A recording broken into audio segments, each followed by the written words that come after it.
Le Seigneur soit avec vous. Après Noël, nous fêtons aujourd'hui la Sainte Famille de Nazareth, de Jésus, Marie et Joseph. Les textes que nous avons écoutés sont unanimes autour de la question de la génération. Le livre de la Genèse, dans la première lecture, montre Dieu qui accomplit ses promesses envers Abraham et Sarah, en leur donnant un fils, Isaac. L'Épître aux Hébreux reprend la réalisation de cette promesse de Dieu et la lie à la qualité de la foi d'Abraham et de Sarah.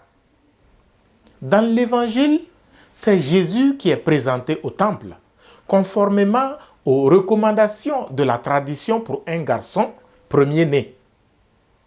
Jésus est révélé au monde en présence des anciens, Siméon et Anne.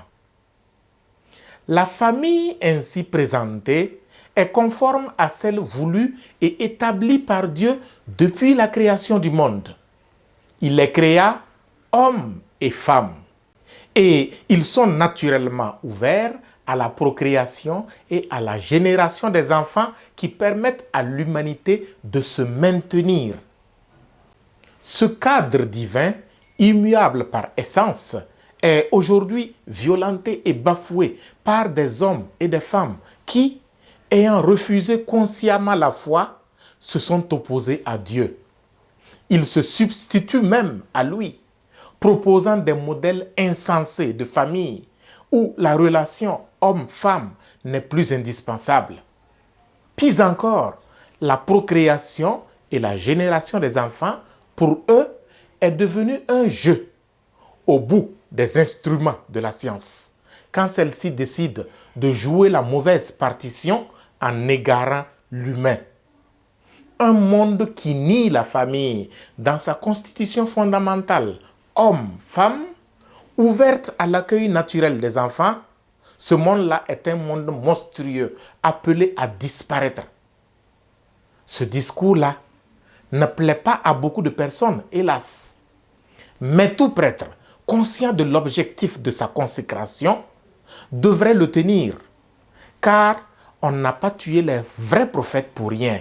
Jean-Baptiste en dernier lieu, parce qu'il s'est immiscé dans la vie privée d'Hérode. Qui suis-je pour juger? Entend-on dire à gauche et à droite pour empêcher le pasteur de l'évangile de dénoncer? Non, dénoncer, ce n'est pas juger. Voilà pourquoi, comme l'ont fait tous les vrais prophètes, je dénoncerai ce qui moralement est indigne de ceux qui partagent la belle foi catholique. Ne soyons donc pas des menteurs. Fêtant la Sainte Famille de Nazareth en ce jour, écoutant ces textes aussi clairs sur la famille et accepter des configurations contre nature de famille. Le Christ n'est vérité pour nous et pour le monde que si nous acceptons cette vérité-là sans la marchander avec le monde qui nous traîne par terre en nous dénudant de ce que nous avons de plus cher. Jésus, Marie, Joseph, sauvez-nous de la perdition. Sainte Famille de Nazareth, prie pour nous.